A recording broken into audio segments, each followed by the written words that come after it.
Welcome to the business meeting for Wednesday, August 19th, 2020. Please stand for the Pledge of Allegiance. Flag, United States of America, to the republic for which it stands, one nation, under God, indivisible, with liberty and justice for all. For all. Briefly. Yes. Okay. Councilman Scaringi? Present. Councilwoman Redmond? Present. Councilwoman Riley? Present. Councilwoman Friedman? Present. Councilman Burns? Present. Councilman Strawn is absent tonight, and Councilman Scanlon. Present. So that's 6 here with 1 absent, Strawn. Okay, on to reports and committee approval of minutes from the August 5th, 2020 business meeting. Councilwoman Ressinetti. Mr. President, I'd like to make a motion to approve the proposed business meeting minutes from our August 5th business meeting. Second. All in favor? Aye. Aye.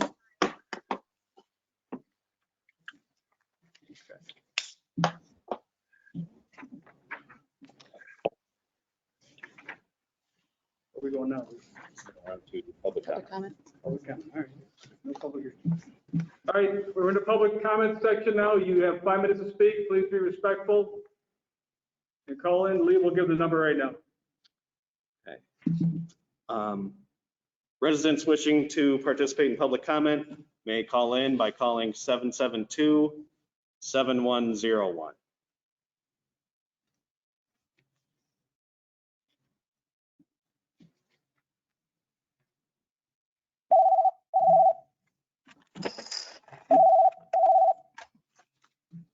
Hi, you're here for public comment?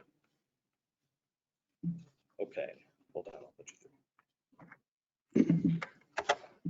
Okay, please state your full name and address for the record. My name is Robert Wilson. I prefer not to give my address. I'm a resident of Binghamton. The city of Binghamton? That's right. So, At Monday's work Ac- session, a according- representative from the, Mr. Wilson, Excuse me? according to our records, you live on Airport Road? That's the town of Maine. Or else have you moved into the city?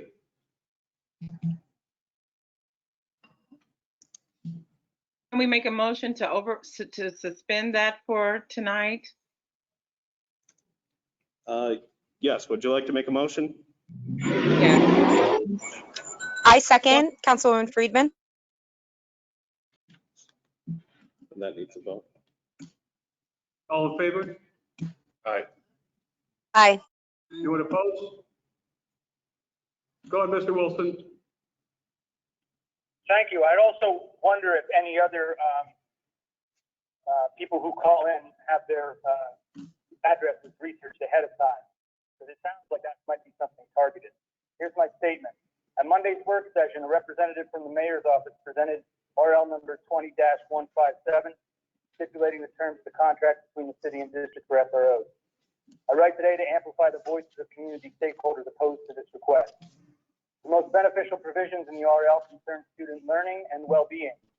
It requires SROs to develop and deliver, quote, educational programs and activities, end quote, that promote civic knowledge and a, quote, basic understanding of the laws, end quote. However, as police officers have no formal training and education policy or methods of instruction, such responsibilities are obviously best left to our teachers. The RL also requires SROs to participate in crisis intervention, conflict resolution, and risk assessment pertaining to, quote, students' emotional state, end quote. Along with relationship building provisions like communication skills, participation in school events, service as a role model, and, quote, even temperament, end quote.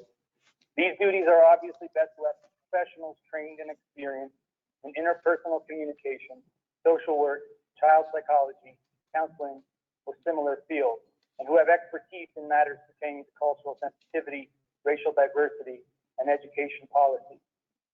Since these duties are best left to teachers and mental health staff, why do we need SROs?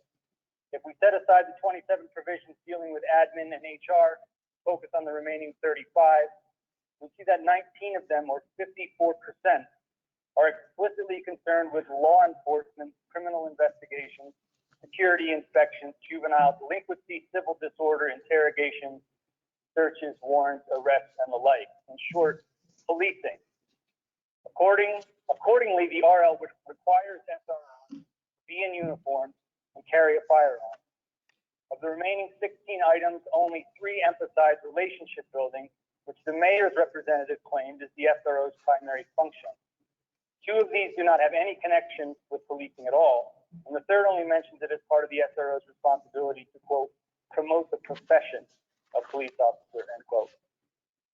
When Councilwoman Friedman requested data on the benefits of school policing Monday night, Councilman Scaringi responded, quote, if there is not actual quantitative data, I think qualitatively it's important to know the position of the school district, end quote. Meaning he never heard dissent from district administrators, board members, or an unspecified number of teachers, staff, and students in his district. He made no mention of parents or families, did not indicate how many of the enthusiastic SRO supporters in his anecdotes were Black or POC. I wonder if any council members are able to name any targeted educational policy enacted at the federal, state, or local level which does not require any form of quantitative measurement to assess outcomes or impact. Perhaps the council could poll all students, parents, families, and community stakeholders of color in the district and ask whether they would like to spend $175,000 to have armed police officers grooming Black and brown school children for the school prison pipeline all day, every day. Data from study after study show that discipline and policing in our nation's schools disproportionately target students of color and have a negative impact on school climate. For some time now, families and other community stakeholders in the Binghamton School District have been demanding less policing and more investment in student well-being. Like the mayor, school board, and district administrators, this body has refused to listen to them. And since the council prides itself on being the mayor's lapdog and pretending race doesn't exist, I expect another such refusal tonight. You should also be ashamed of yourselves for looking me up. I'm a resident of this community for 12 years. I taught at the university for 11 of them. Shame on you for targeting me. Thank you. That number again to call in is 772-7101.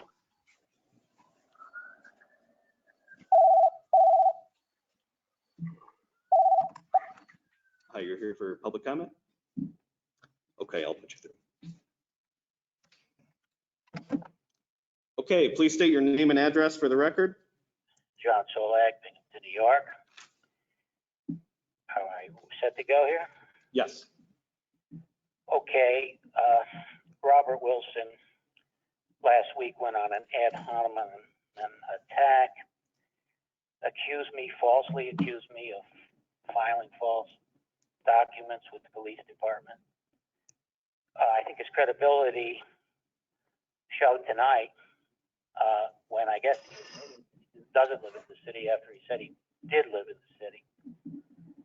But I'm very, very upset about it.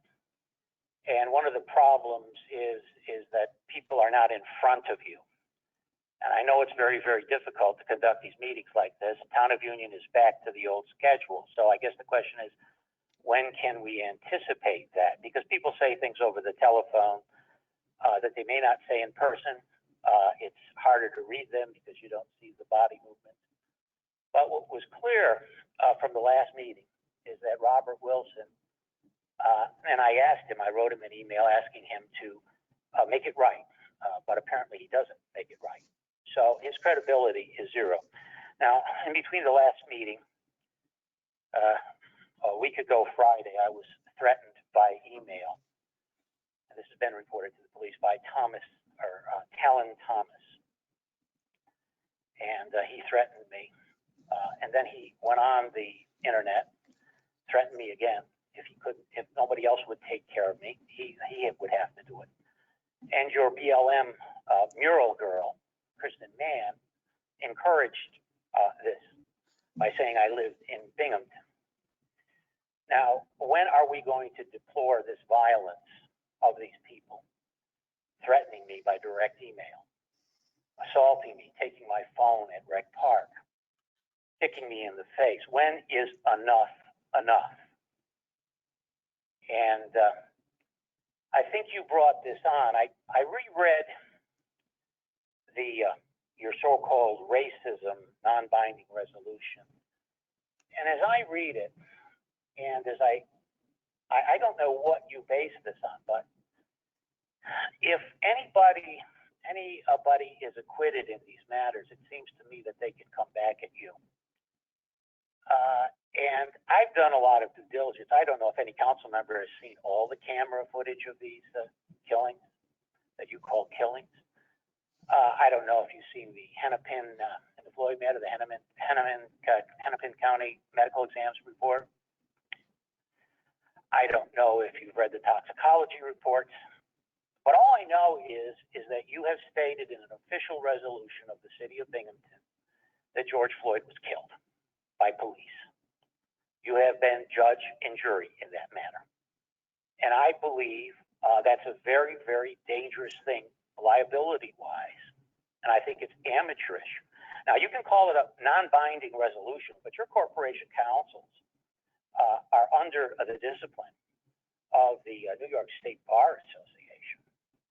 And for them to allow this to be voted on, to adjudicate matters, and have you label things as killings where there's been no trial, there's been no conviction, is utterly disgraceful. And I suggest, if you really want to open up your mind, read the article in the American Spectator by a prosecutor who has prosecuted many, many police brutality cases. And the amount of drugs in George Floyd's system is just unbelievable. Just unbelievable. He couldn't breathe in an upright position when they got him.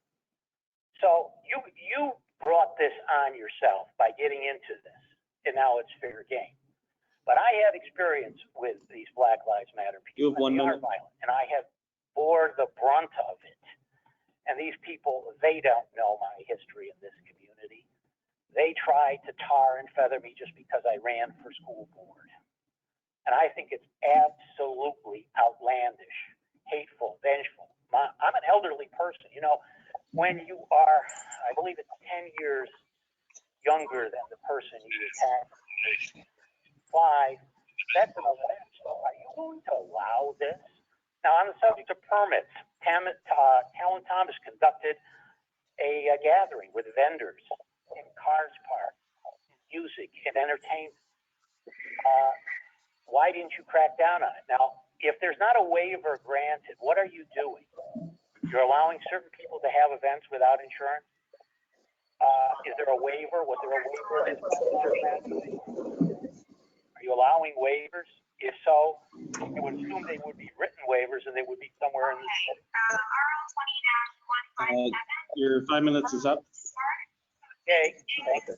Thank you. An extension of an agreement between the city and the school district. Resource officers or SROs. These are extensions of what council has approved in the past, and they put an SRO in the high school, East Middle School, and West Middle School. Leave it at that. Let's listen to it. Yeah. Leave it at that. Let's see what's going on. Please.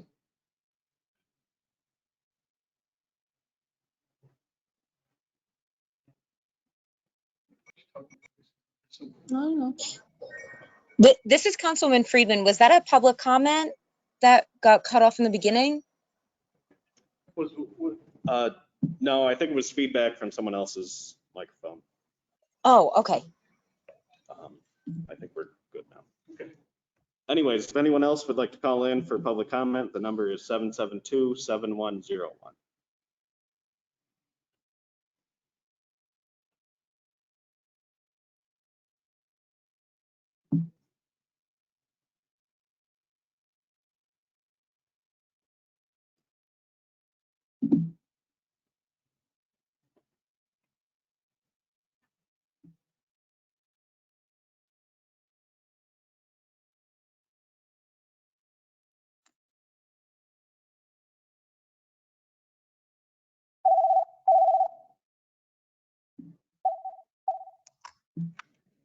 Hi, you're here for public comment?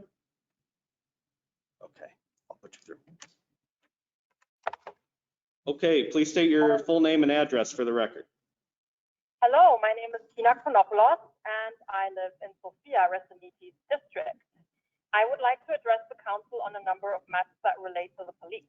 First, the Stakeholder Coalition announced by Mayor David in June, following an executive order by the governor which requires that police forces must prove by April 2021 that they have engaged stakeholders in a public and open process on policing strategies and tools. Even though I have sent a couple of emails both to my councilwoman and the mayor expressing my interest to serve, I have yet to even receive an acknowledgement. I would like to know why it's okay for public servants to ignore their constituents in this way. After making numerous phone calls to the mayor's office, I was able to find out that my email had indeed been received, but that the coalition was not yet being put together. My most recent call this past Monday resulted in me being told that since the coalition doesn't need to complete its work by April, it is perhaps a bit too early for the mayor to be putting it together. I would like to know why this is taking so long. Other cities in the state have already started to work on this. I would also like to know what the process is for folks to become involved with this coalition. There is nothing that I can find anywhere about this, and yet the mayor said on Monday, the 15th of June, that his office is working now to create the stakeholder coalition and that we will also identify opportunities for public input over the coming weeks. This is total baloney, and all of this flies in the face of claims by the mayor that he is working towards police transparency and accountability. Second, I would like to talk about what happened at the last city council meeting. You may remember that after I finished speaking, Assistant Corporation Counsel Sharon Sorkin took it upon herself to publicly call me out for A, misrepresenting the situation around FOIL requests that I am making, and B, seemingly making too many of them. Specifically, she said that, quote, the previous caller has made approximately 10 FOIL requests within the last 8 days, unquote. First of all, the implication and tone of that statement is that I'm somehow being either unreasonable or obstructionist. Second, it is untrue that I filed approximately 10 FOIL requests within the last 8 days. The correct number is 6. By the way, I'm not currently aware of a limit to FOIL requests one can make, but would be happy to be informed either by the city clerk or my councilwoman if such a limit exists. Third, one might argue that Corporation Counsel, by keeping tabs on my FOIL requests and informing the public about this, could be seen as suppressing or preventing me from submitting such requests. Fourth, when I said that the city is making it mighty hard for me and others to get their hands on disciplinary records or any other materials related to the work of the Binghamton Police Department, what I meant is that A, the city is choosing to follow the letter of the law rather than its spirit, and B, all sorts of hurdles are being thrown in my way, ranging from delaying tactics, such as claiming it will take up to 60 days to supply me with a document that is 10 pages long because lots of people are making requests, to endless legalese that only those with the privilege of holding a law degree are able to decipher. I will not let myself be intimidated by being called out in this way in public, and I will continue to file requests. By now, you're probably wondering why I'm making all these requests in the first place. Let me tell you, police departments across the nation, and Binghamton is a particularly egregious example, are unwilling to be transparent and do not want to be held accountable. And since this is so very obviously the case, I refer you to the fact that we in Binghamton have no civilian oversight of the police and almost nothing of substance is available via the Binghamton Police Department's website. Ordinary citizens and residents must request all sorts of documents in order to perhaps maybe one day manage to put together a request that will actually yield a result. If you look at police departments across the nation, you will find plenty of them that have websites with information about the kind of work they do. And don't let me forget to remind you that Utica, just up the road, has started to make disciplinary records of some of its offices available online. So I'd like to know from the city and city council members and indeed the police department, if you are so good at your job and are, as you claim, working towards accountability and transparency, why will you not make your disciplinary records and other pertinent materials available online? If you've got nothing to hide, then I don't understand why you keep hiding behind all sorts of legal loopholes. This is particularly astounding given the fact that Governor Cuomo repealed 50A of the Civil Rights Law and residents have the right to file requests under the Freedom of Information Act. In sum, since no one on the city council or anywhere else in the city government seems willing to hold the police accountable, it seems that the inhabitants of this city have to spend their extracurricular time doing your work for you. Please do better and perhaps educate yourself a bit on the very racist and brutal origins of police forces across the nation and listen to folks when they ask you to reimagine and modernize the police, rather than dig in your heels and invoke law and order tropes. Thank you. Thank you. Okay, that number again to call in is 772-7101.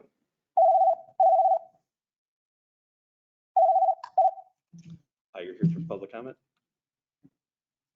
Okay, hold on. Okay, please state your name and address for the record. Yes, my name is Ron Sywick. I live on the west side of Binghamton.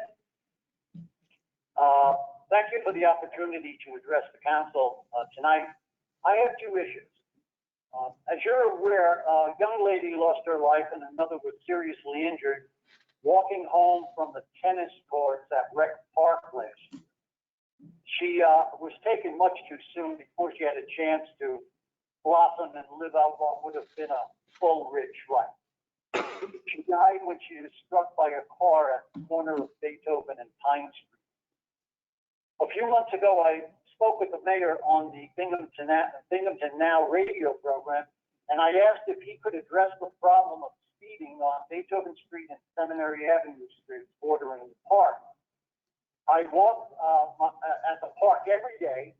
I witness cars, trucks, and even county buses traveling well above the speed limit of 25 miles per hour. I estimate that vehicles are traveling above that speed limit routinely, and most disconcerting, many are going at speeds, I'm sure, of 50 miles an hour and above. The park is frequented by many citizens of all ages, many young people, and the city's elders walk there. I suggest that you visit the park, witness the problem, stand on Beethoven or Seminary. For 10 or 15 minutes, you'll see cars going by there at very high rates of speed. It's dangerous. Can something be done about this before another tragedy occurs? Now, my second issue on my mind is a broader concern. It is about how we are dealing with quality of life issues and protecting our citizens at a time when left-wing bully groups are attempting to defame and defund our police and extort concessions from our local government. Recently, two individuals were slandered by people calling into the August 5th council. John Solak and Emily Jablin were called liars and fakes by, no doubt, the same people involved with last year's Columbus Parade disturbance and those who harassed people that peacefully assembled but disagree with them. As a citizen of Binghamton, I am concerned that the same elements that have turned Portland, Oregon, and Seattle, Washington into a hellhole have gotten a foothold in this city. These groups seek to radically transform our city, our government, our police to conform with their socialist principles. They have shown that their methods rely on extortion. This is not extortion using money, but a shakedown which says to the city, you meet our demands or there will be trouble. For example, the leader of the New York City Black Lives Matter group has said that if we don't get what we want, we'll burn them. As I walk through Rec Park and see the remnants of a children's playground, I'm reminded that this is not an idle threat. My message to the city is this. The only way to deal with bullies is to speak up. Placating and appeasing them will not work.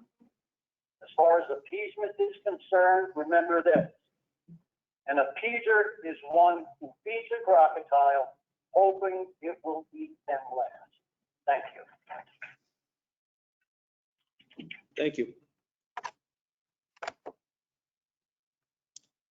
So that number again to call in is 772-7101.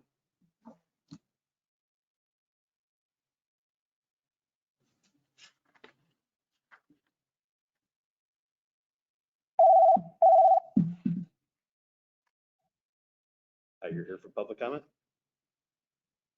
Okay, hold on. Okay, please state your name and address for the record. Can I go? Yes, please state your name and address for the record. Thank you. Great. My name is Sarah Gersh. Binghamton. And I have never called in before, so forgive me if I'm a little nervous and I don't really quite understand the system. But I was watching the city council meeting 2 weeks ago, and I wanted to call in and to voice some concerns about the way that one call was handled.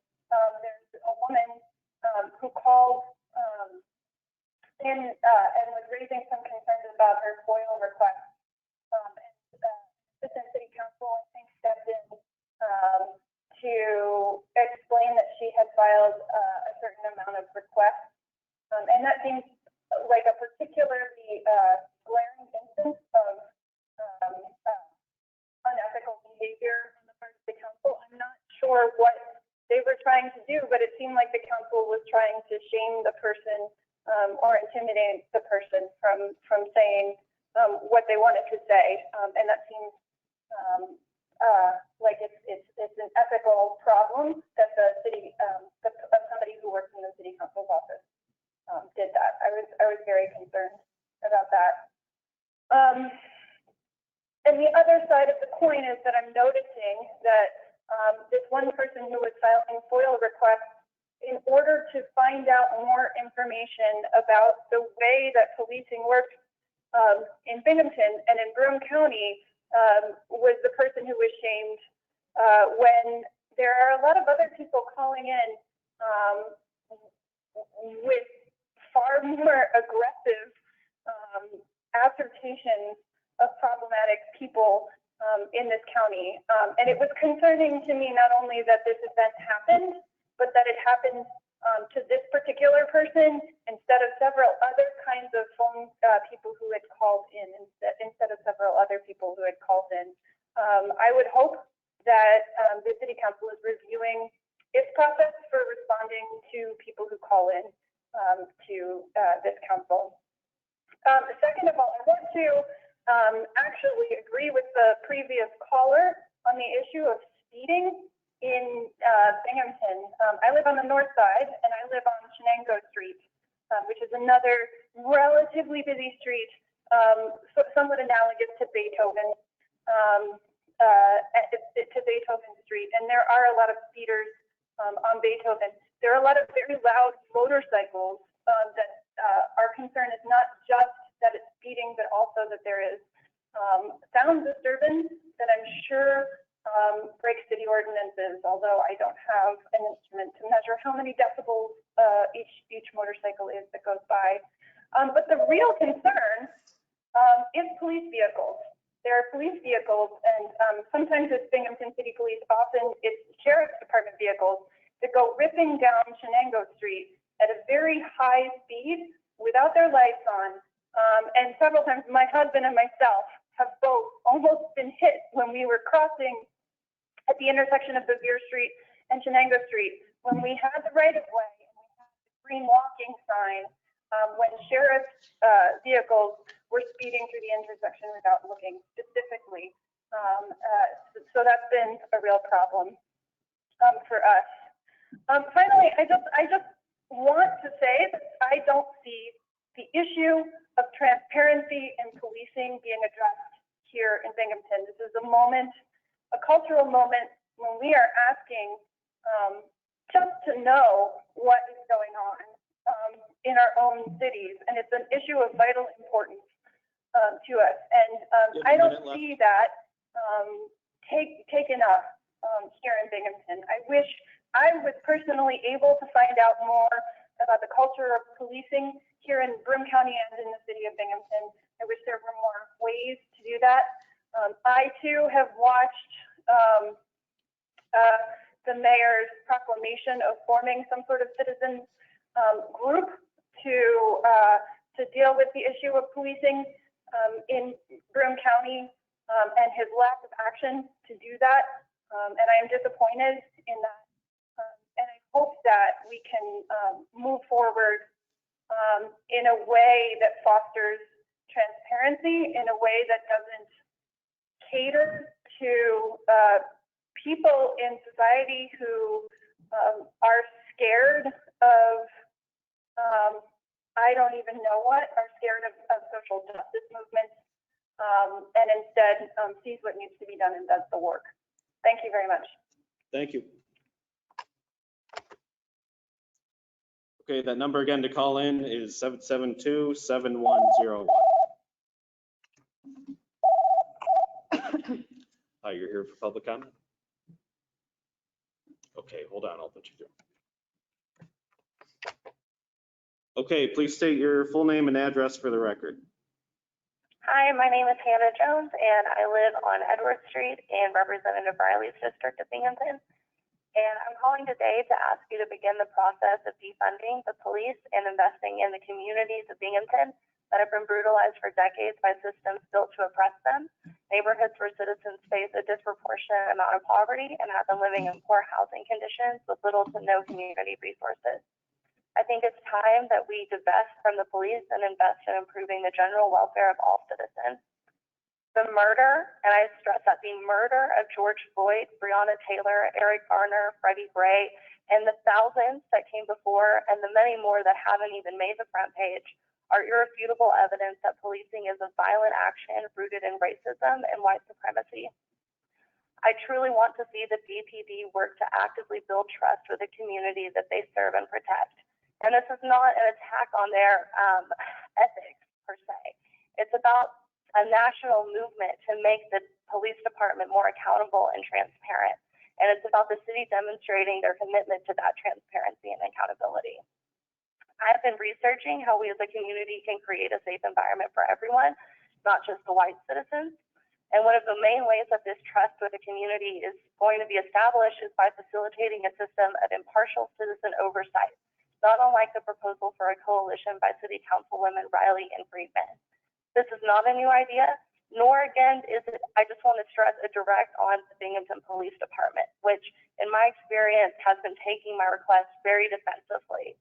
Oversight is the bridge building mechanism between citizens and the police department that serves them. The mayor's proposal for a stakeholder coalition consisting of members of the police department inherently undermines the purpose. So in 2001, the Department of Justice actually published a thorough study called A Citizen Review of Police Approaches and Implementation by Peter Finn, which you can easily find online. And it was written primarily for local government officials and legislators. And so this is a really detailed report, and it gets into what the function of these oversight bodies might include. Something like recommending changes in department policies and procedures and suggesting improvements in training, assisting the police or sheriff's department to develop or operate early warning systems for identifying problem officers.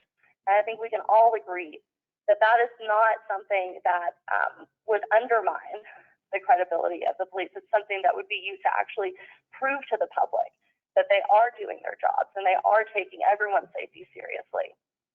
And this DOJ report actually asserted that a citizen oversight committee has the potential to benefit everyone, all groups involved. Complainants feel satisfied when they have the ability to feel that a third party is investigating and holding police and sheriff's departments accountable. Police administrators feel like such oversight actually can increase the public understanding of their work and promote the goals of community policing. And it can also improve the quality of the department's internal investigations, as well as help discourage misconduct across the board. Elected and appointed officials feel like these types of oversight committees can demonstrate their concern for police conduct to constituents, which, as other people have expressed, I feel is really lacking from this board. It can also reduce the number, success rates, and amount of civil suits against the city or the county. And then overall, members of the community at large have felt that these programs can reassure the community that appropriate discipline is being handed out for misconduct. And so my point is that the city of Binghamton could clearly benefit from building a sense of trust and mutual respect with the citizens. But the Department of Justice study makes one thing very, very clear, and that is that there are serious limitations to what citizens can actually accomplish when the city doesn't cooperate. So to be most effective, citizen oversight must complement other internal and external mechanisms for police accountability. In other words, it's going to take the community working together. So since no such coalition has been formed, I have been working on reviewing the practices and culture of the BPD in an effort to provide more oversight and investigate misconduct. And as others have called in to express, they've been working towards the same goal. The problem that I keep encountering is that my requests are not answered for long periods of time, as in the beginning, or more recently, my requests are denied because my language isn't specific enough. They claim my requests are too generalized because I didn't identify the particular form or database, even though I, as a citizen, have no way of knowing the specifics, since no info about the internal practices that the BPD is posted online. In instances like these, it would show good faith and collaboration if someone from the city would reach out and actually help us fulfill these requests. Perhaps a volunteering an example of what sort of form might be relevant for our request. For example, my recent request to view disciplinary records for all active BPD was denied because, quote unquote, it would be like finding a proverbial needle in the haystack, which seems unlikely. The records of misconduct. Your 5 minutes is up. Thank you. Thank you. Okay, that number again to call in is 772-7101.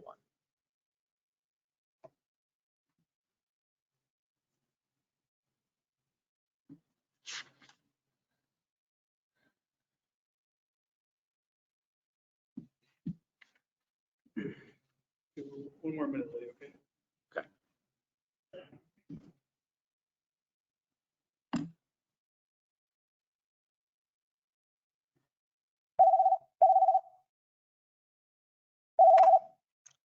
Hi, you're here for public comment?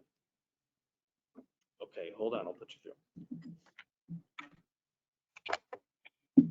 Hi, please state your name and address for the record, please. This is Tyler Thomas, calling from Binghamton. Okay. You have 5 minutes. It's a whole lot I want to say, but I'm not going to get into it. I guess I'll just wait for the next city council meeting. I just want to give a shout out to my city. I love all y'all. Keep working hard, making history. Binghamton nationwide. Keep up the good work. And forget the naysayers. I'm all for this. Love y'all. Thank you, Tyler. Thank you. Okay, that number again to call in is 772-7101.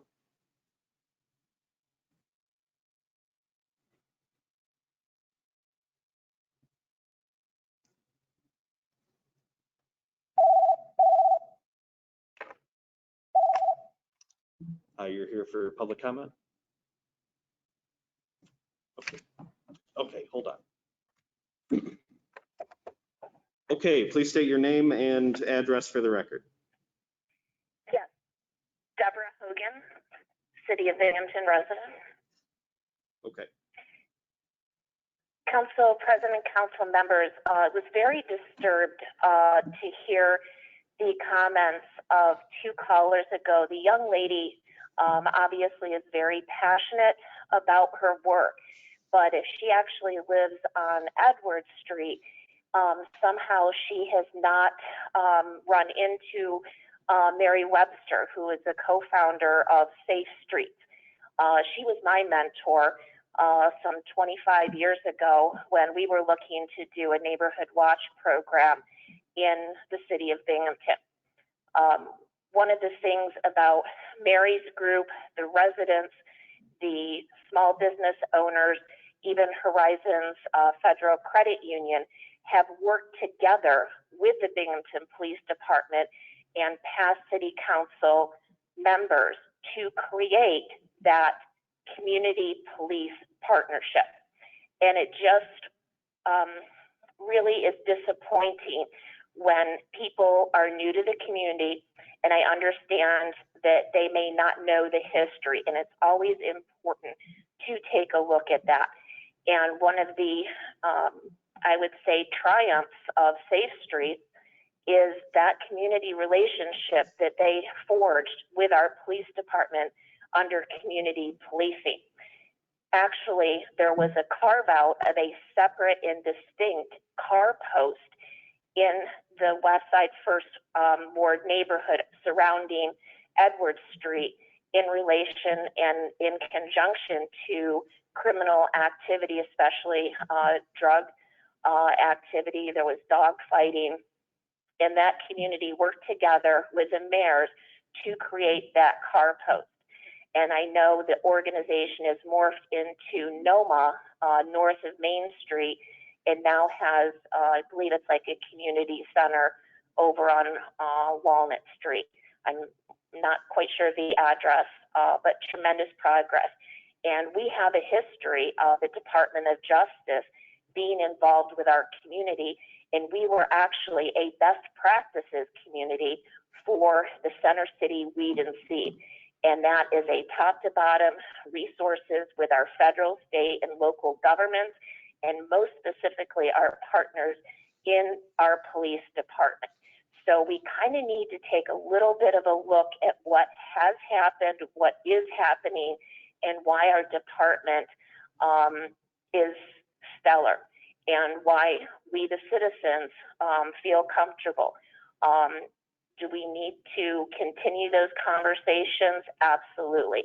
But I'm just very worried that there's some history that is being lost, and the partnerships and friendships that have been forged in our communities are not being acknowledged.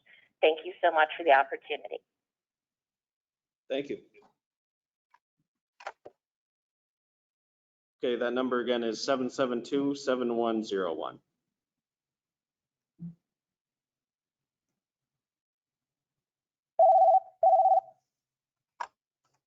Hi, you're here for public comment?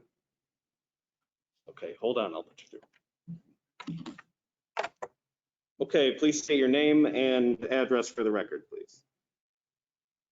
Jordan Helene, 1 Eli Park Boulevard, Binghamton.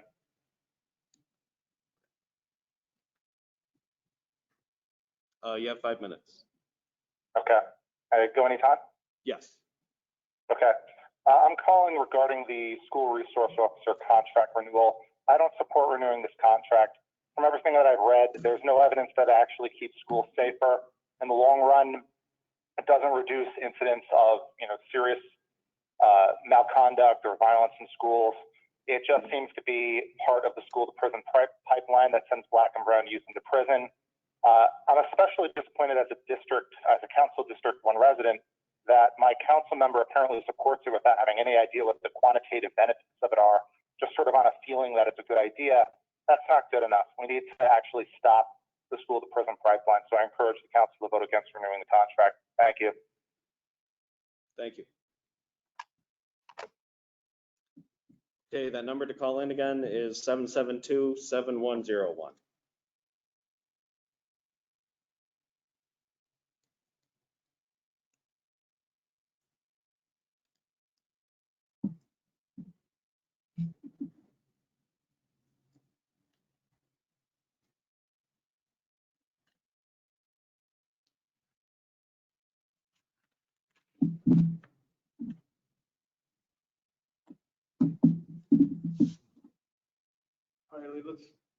All right, we're going to move forward with the agenda. Okay.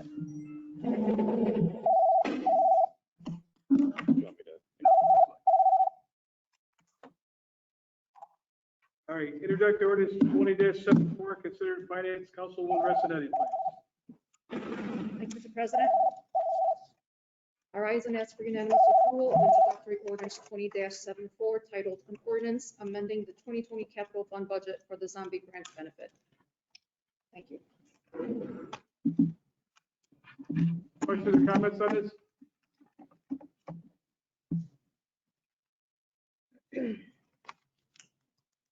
Someone want to call the question?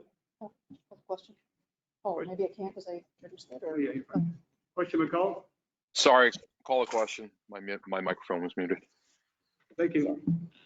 Okay, so Councilman Scringy, Aye. Councilwoman Resnetti, Aye. Councilwoman Riley, Aye. thank you. Councilwoman Friedman, Aye. Councilman Burns, Aye. President Scanlon. Aye. That's 6 ayes, 1 absence drawn. Introductory ordinance 20-25, considered employees, Councilman Scringy, please. Stand and ask for unanimous consideration for introductory ordinance 20-75, an ordinance to amend the 2020 law budget to add one assistant corporation counsel at an annual salary of $58,000 per year to fund same and to amend the code subsection 124-39 definition accordingly. Second. Comments? Call for question. Question been called? Councilman Scaringi, Aye. Councilwoman Resnetti, Aye. Councilwoman Riley, Aye. Councilwoman Friedman, Aye. Councilman Burns. Aye. President Scanlon. Aye. That's 6 ayes, 1 absence drawn. Introductory ordinance 20-76, considered planning, Councilman Scaringi. Stand and ask for unanimous consideration for introductory ordinance 20-76, an ordinance amending the code of the city of Binghamton, chapter 18, boards, commissions, and committees, article 6, commission on architecture and urban design, subsection 18-47, powers and functions to provide for small wireless facilities aesthetic design standards. Comments? That needs a second. Second. It needs a second. You got it, yep. Call the question. Question been called? Councilman Scaringi, Aye. Councilwoman Resnetti, Aye. Councilwoman Riley, Aye. Councilwoman Friedman, Aye. Councilman Burns. Aye. President Scanlon. Aye. That's 6 ayes, 1 absence drawn. Introductory resolution 20-75, considered finance, Councilman Resnetti. Thank you, Mr. President. I rise and ask for unanimous approval of introductory resolution 20-75 titled, "A Resolution Authorizing the Mayor to Enter into CARES Act funds in the amount not to exceed $25,000 to support 6 local community meal programs." Thank you. I need a second on that, please. Second. Comments? Call the question, Mr. President. Question been called? Councilman Scaringi, Aye. Councilwoman Resnetti, Aye. Councilwoman Riley, Aye. Councilwoman Friedman, Aye. Councilman Burns. Aye. President Scanlon. Aye. That's 6 ayes, 1 absence drawn. Introductory resolution 20-76, considered finance, Councilwoman Resnetti. Thank you, Mr. President. I rise and ask for unanimous approval of introductory resolution 20-76 titled, "A Resolution Authorizing the Mayor to Enter into an Agreement with CARES for use of FY45 CDBG funding in an amount not to exceed $3,400 for the Backpack and School Supplies Program." Second. Comments? Call the Yes, question. this is Mr. Councilwoman Friedman. Yes, go ahead. Thank you, Mr. President. I am very much in support of this and I plan to vote yes, but I do want to echo the concerns brought up by Councilwoman Riley at the work session, that it does seem to be that, even though this is a program and an allocation of funds that I would imagine that we can all get behind, I am disappointed with what appears to be the lack of transparency in the application process. So I do plan to vote yes, but I hope that in the future we can be more transparent about how we are deciding where these funds get allocated. Thank you. Thank you, Councilwoman. Other comments? Question been called? Councilman Scaringi, Aye. Councilwoman Resnetti, Aye. Councilwoman Riley, Aye.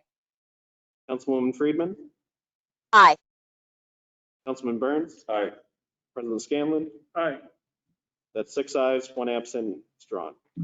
Introductory resolution 20-77, considered finance, Councilwoman Resnetti. Thank you, Mr. President. I rise and ask for unanimous approval of introductory resolution 20-77 titled, "A Resolution Authorizing the Mayor to Enter into an Agreement with Child for Use of CARES Act funds in an amount not to exceed $20,000 for food security efforts." Thank you. Second. Comments? Call the question, Mr. President. Call the question. Question been called? Councilman Scaringi, Aye. Councilwoman Resnetti, Aye. Councilwoman Riley, Aye. Councilwoman Friedman, Aye. Councilman Burns. Aye. President Scanlon. Aye. That's 6 ayes, 1 absent. It's drawn. Introductory resolution 20-78, considered in finance, Councilwoman Rossanetti. Thank you, Mr. President. I rise and ask for unanimous approval of introductory resolution 20-78, titled "A Resolution Authorizing the Mayor to Enter into an Agreement with Salvation Temple Church for Use of FY45 CDBG Funding in an amount not to exceed $10,500." Thank you. Second. Comments? Call the question, Mr. President. Question McCall? Councilman Scaringi, Aye. Councilwoman Rosnetti, Aye. Councilwoman Riley, Aye. Councilwoman Friedman, Aye. Councilman Burns. Aye. President Scanlon. Aye. That's 6 ayes, 1 absent. It's drawn. Introductory resolution 20-79, considered in finance, Councilwoman Rossanetti.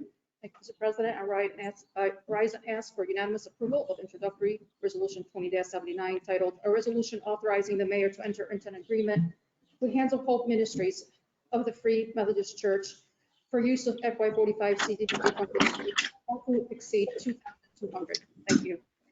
Second. Call the question, Mr. Call the President. question. Question McCall? Councilman Scaringi, Aye. Councilwoman Rosnetti, Aye.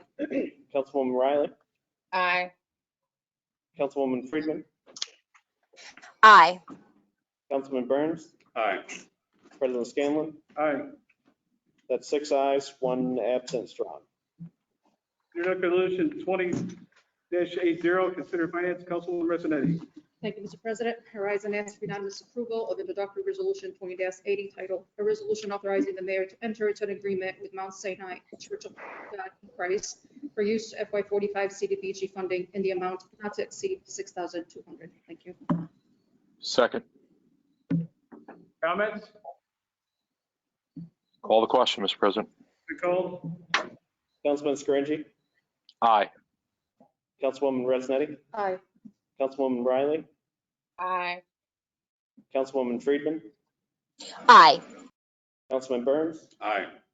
President Scanlon. Aye. That's 6 ayes, 1 absent. It's drawn. Introductory resolution 20-81, considered in finance, Councilwoman Rossanetti. Thank you, Mr. President. I rise and ask for unanimous approval of introductory resolution 20-81, titled "A Resolution Authorizing the Mayor to Enter into an Agreement with House of Worship Church of God in Christ for use of FY45 CDBG funding in the amount not to exceed $11,000." Thank you.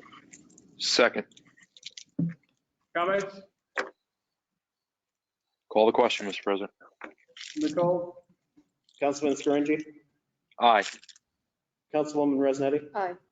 Councilwoman Riley, Aye. Councilwoman Friedman, Aye. Councilman Burns. Aye. President Scanlon. Aye. That's 6 ayes, 1 absent. It's drawn. Introductory resolution 20-82, considered in finance, Councilwoman Rossanetti. Thank you, Mr. President. And this approval of introductory resolution 82, titled "Resolution Authorizing the Mayor to Enter into an Agreement with the Greater Faith and Deliverance Ministries for use of FY45 CDBG funding in the amount not to exceed $16,500. Thank you. Second. Comments? Call for question. Question McCall? Councilman Scaringi, Aye. Councilwoman Rosnetti, Aye. Councilwoman Riley, Aye. Councilwoman Friedman, Aye. Councilman Burns. Aye. And President Scanlon. Aye. That's 6 ayes, 1 absent. It's drawn. Introductory resolution 20-83, considered in finance, Councilwoman Rossanetti. Thank you, Mr. President. I rise and ask for unanimous approval of introductory resolution 20-83, titled "A Resolution Authorizing the Mayor to Enter into an Agreement with River Life Ministries for use of FY45 CDBG funding in an amount not to exceed $8,600. Thank you. Second. Second. Comments? Call the question. Question McCall? Councilman Scaringi, Aye. Councilwoman Rosnetti, Aye. Councilwoman Riley, Aye. Councilwoman Friedman, Aye. Councilman Burns. Aye. President Scanlon. Aye. That's 6 ayes, 1 absent. It's drawn. Introductory resolution 20-84, considered in municipal and public affairs, Councilwoman Rossanetti. Mr. President, I rise and ask for unanimous approval of introductory resolution 20-84, titled a resolution authorizing the mayor to enter into an agreement with Metro Electric Corporation for emergency confined space rescue at Wilson Hospital. Thank you. Second. Comments? Call the question. Call the question. Mr. McCall? Councilman Scaringi, Aye. Councilwoman Resnetti, Aye. Councilwoman Riley, Aye. Councilwoman Friedman, Aye. Councilman Burns. Aye. President Scanlon. Aye. That's 6 ayes, 1 absent. Strong. Introductory resolution 20-85, considered in finance, Councilwoman Resnetti. Thank you, Mr. President. I rise and ask for unanimous approval of introductory resolution 20-85, titled a resolution authorizing the mayor to enter into an agreement with First Ward Action Council for use of FY45 home CHDO funding for rehabilitation of 33 Linden Street and to support future housing development projects with the Broome County Land Bank. Thank you. Second. Second. Call the question. Question McCall? Councilman Scaringi, Aye. Councilwoman Resnetti, Aye. Councilwoman Riley, Aye. Councilwoman Friedman, Aye. Councilman Burns. Aye. President Scanlon. Aye. That's 6 ayes, 1 absent. Strong. Introductory resolution 20-86, considered in planning, Councilman Scaringi, please. Thank you, Mr. President. I stand and ask for unanimous consideration for introductory resolution 20-86, a resolution authorizing the mayor to accept a grant from the Preservation League of New York State in the amount of $8,000 and to contract with the Environmental Design and Research, Landscape Architecture, Engineering, and Environmental Services, DPC, to draft a national register. Second. Comments? Call the question. Question McCall? Councilman Scaringi, Aye. Councilwoman Resnetti, Aye. Councilwoman Riley, Aye. Councilwoman Friedman, Aye. Councilman Burns. Aye. President Scanlon. Aye. That's 6 ayes, 1 absent. Strong. Introductory resolution 20-87, considered in finance, Councilwoman Resnetti. Thank you, Mr. President. I rise and ask for unanimous approval of introductory resolution 20-87, titled a resolution authorizing the mayor to enter into agreements with various small businesses for distribution of COVID-19 CARES Act funds. Thank you. Need a second, please? Second. Second. Comments? Call the question. Question McCall? Councilman Scaringi, Aye. Councilwoman Resnetti, Aye. Councilwoman Riley, Aye. Councilwoman Friedman, Aye. Councilman Burns. Aye. President Scanlon. Aye. That's 6 ayes, 1 absent. Strong. Introductory resolution 20-88, considered finance, Councilwoman Resnetti. Thank you, Mr. President. I rise and ask for unanimous approval of introductory resolution 20-88, titled a resolution authorizing the mayor to enter into agreements with various non-for-profit businesses for distribution of COVID-19 CARES Act funds. Thank you. Second. Second. Comments? Yes, President. Yes, This is Councilwoman sorry. Riley. Yes. I just want to make sure those that are watching understand that these resolutions that are being introduced are the first step in the phase to distribute the funds that the city of Binghamton received for the CARES Act funding. Based upon the conversations we had during the meeting on Monday, we know that the application process will begin again, both for businesses as well as nonprofit organizations, so that we can make sure the city is supporting the needs of those businesses and nonprofits that were affected by the COVID virus. So I just wanted to highlight that again in case people did miss the Monday meeting when we talked about the allocation. And hopefully this will encourage everyone to let others know, as well as stay in tune when the new date and the new application process will begin again. Thank you. Thank you, Councilwoman. Other comments? Yes, this is Councilman Friedman. Yes. Thank you, Mr. President. I would like to disclose that one of the nonprofits that's listed that is benefiting is Family Planning of South Central New York, who's my employer. So I would like to abstain from this vote. Thank you. Thank you, Councilwoman. Yes. Mr. I'd like to disclose that I as well am a board member for one of those not-for-profits, so I will be abstaining as well. Thank you, Councilwoman. Councilman Scaringi, you had a comment? Yeah, Mr. President, point of order. As the proper reasons were denoted per our chamber rules, I'd like to make a motion to allow both Councilwoman Resinetti and Councilwoman Friedman to abstain from this vote. Okay, Mr. Councilman Burns seconded that, okay? All in favor, Lee? Yes. All in favor? Aye. Anyone against? Point of order, do me, Councilman Friedman and Councilwoman Resinetti vote on this allowing ourselves to abstain, or do we abstain from this vote as well? So wait, Lee says you're allowed to vote on it, yes. but you're allowed to vote on what? Okay, so I vote aye to abstain.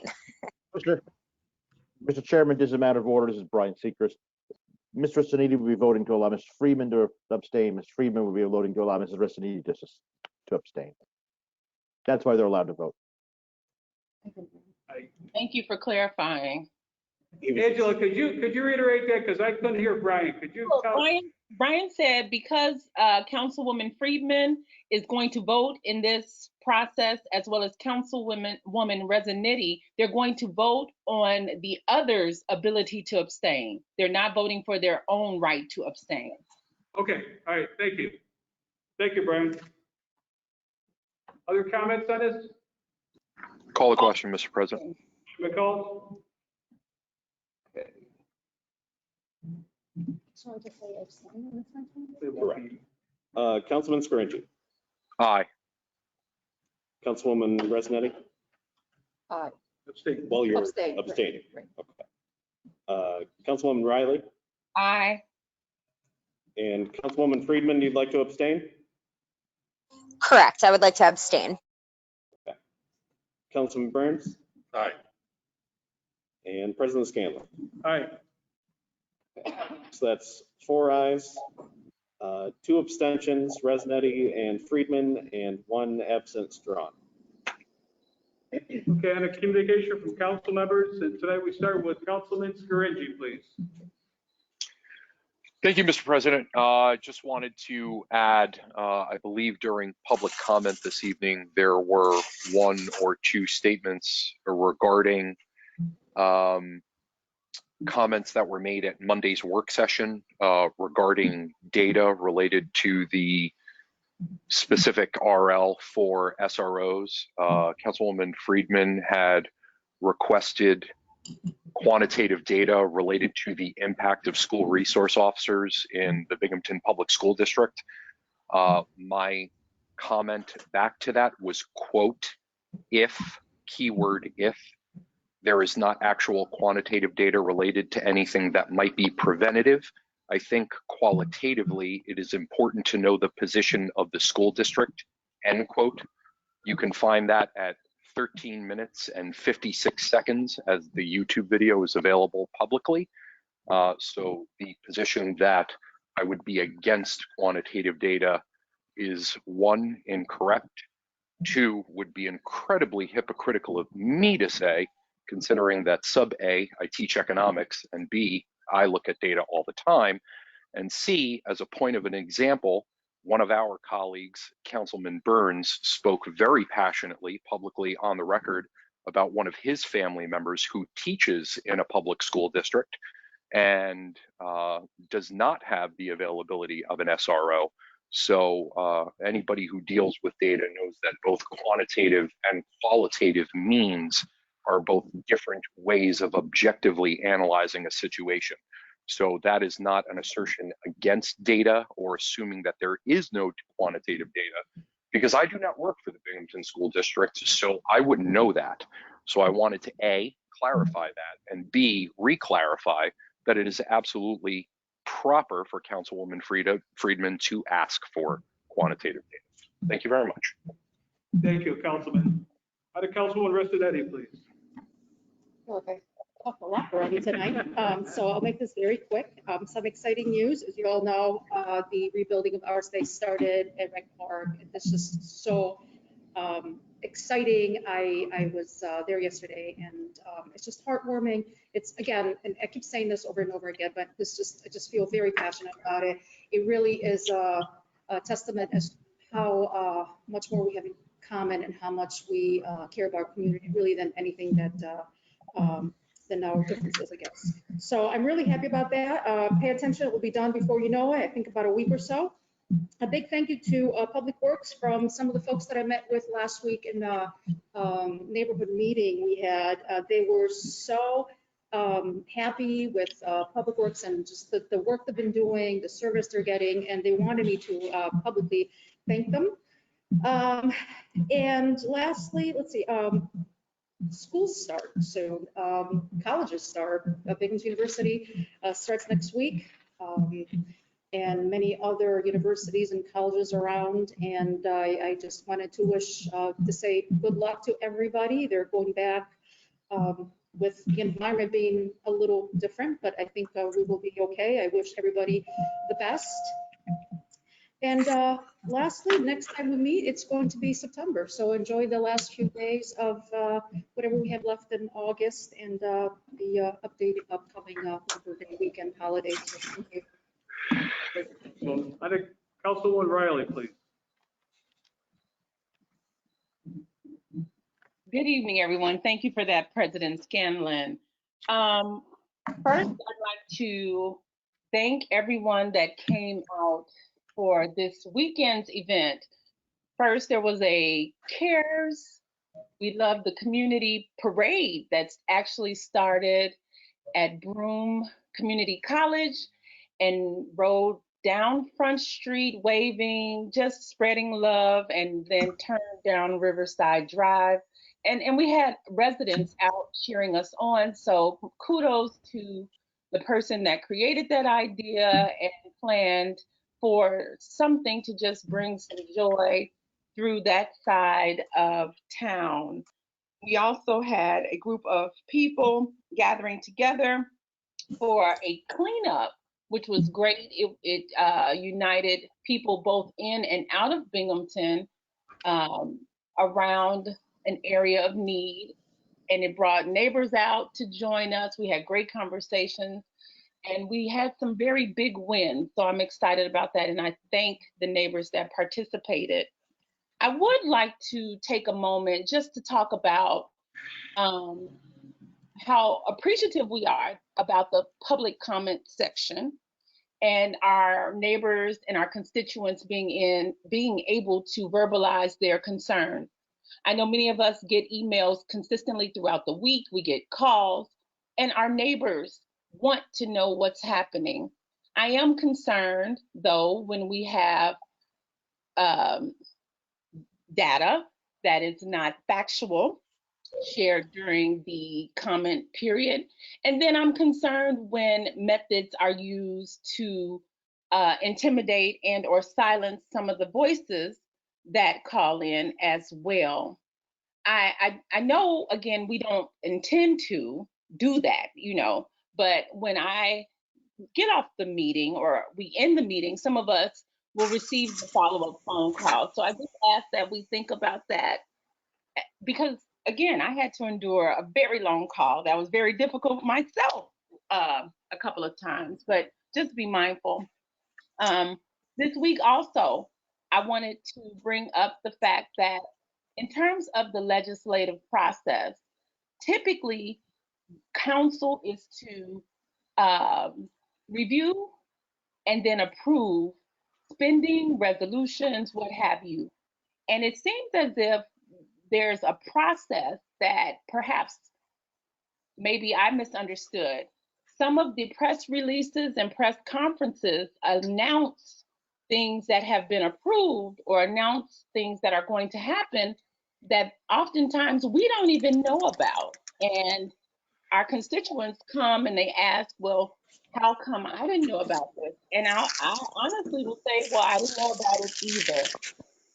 I just ask that we do our best to remain transparent in what we do, and that we work together to make sure we are achieving the goals we always support and talk about while we're here in the council meeting. Thank you.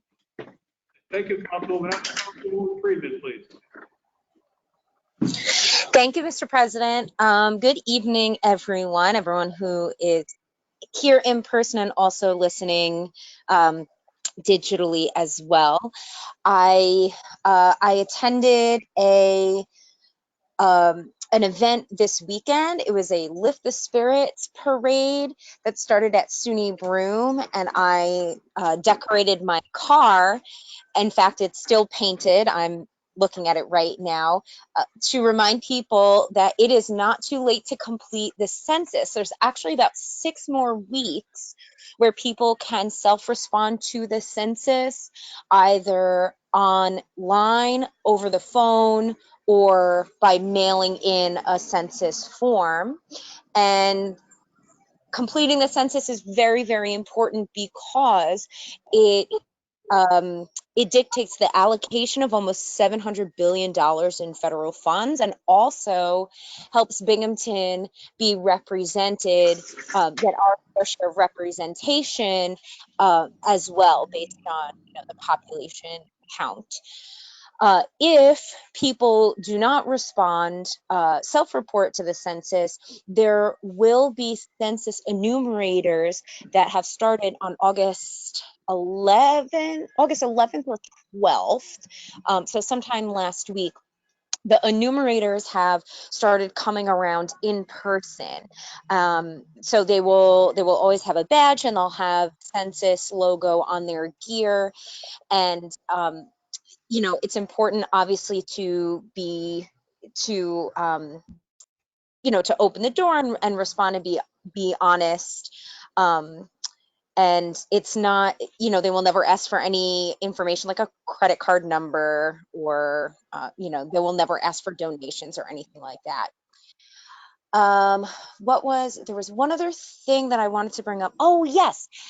Sorry, it took me a second, but there is a survey that I will post on my city council Facebook page to solicit input on the Columbus Park, or some people call it the Assata Shakur Park, improvements.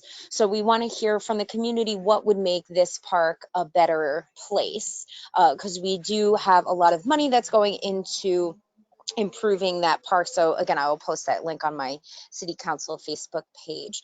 And lastly, I did want to address the issue of transparency, because that was brought up multiple times tonight.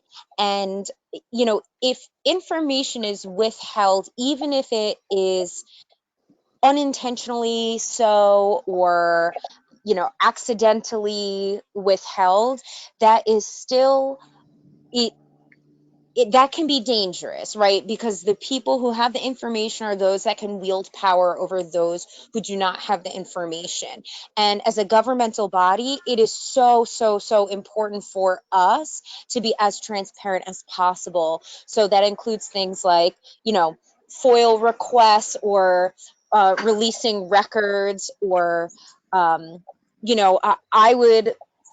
I would wager also continuing to allow people to call into the meetings and stream the meetings even after we go back to meetings in person, because it is an accessibility issue as well. So, I think we really, really need to address transparency, because it is a very serious issue. And we have heard feedback from several constituents that they feel that the council and the city of Binghamton government is not being as transparent as it ought to be. So we have to keep that in the forefront of our minds as we continue to operate together. Thank you. Thank you, Councilwoman. Now to Councilman Burns, please. Thank you, Mr. President. A couple of things. The SRO officer contract we're going to sign with the school board. I had said that my daughter is a principal, she's a principal of a school locally, and that she had to actually fight to get the SRO officer, and that she loves having it because of the shootings around the country at schools. She wasn't feeling protected. She felt very open that somebody could just come in and start shooting as they had around the country. So I do like the idea of the schools being protected with somebody that is armed inside the school. However, I think there was some good points made about some of the duties that this officer has been given. I mean, the list that Mr. Wilson gave, I myself, when I looked at it, I thought, well, these things are listed that over the last few months since the killing of Mr. George there, that we've all been saying that the police are shouldn't be psychiatrists, and they shouldn't be social workers and all that sort of thing, and we put that on them, and I'm going to talk to a couple of folks I know on the school board, and some that I don't know, and talk about exactly what they really want this SRO officer to do. When it comes to children being, I mentioned the other night, if there's a fight, and we're going to get that information about how many arrests are made, but, I know that when I was a kid, I would get in a fight and I'd get suspended. Now, if it was an SRO officer, would I have gotten, would something bad, something worse happen to me because of that? And I don't want that sort of thing to happen to students in the Binghamton School District. Also, there was callers that talked about the executive order by the governor. And I feel that, the new policing law, the executive order. And I'm looking forward. I'm not sure exactly how the committee is going to be set up, but I'm looking forward to us as a council discussing it and making sure that the transparency that the governor is demanding of us, that make sure that that is included in the law. So I want those callers to know that I'm listening to you, and it's my intention to make my voice heard, which would be your voice when it comes to this new law. Lastly, the Southside Neighborhood Assembly, which includes Phil's district and my district. We are having a cleanup on August 29th. We'll be meeting at the Southside Commons, which is right next to the right next to the restaurant there, right by number 5. And we'll be meeting in there at noon on the 29th. I'll be advertising it on both my Facebook pages and my friend Richard Genasio. The two of us were trying to come up with a Facebook event. We need a teenager to help us because we can't seem to quite get it right. But we will have that done, and we'll be inviting everybody on our friends list from the South Side. However, anybody from on any side of town is welcome to come and help us clean up. It's a great way to get to know your neighbors. And that's about it for me. Thank you very much. Thank you, Councilman. I'll take a motion to adjourn. So moved. So move.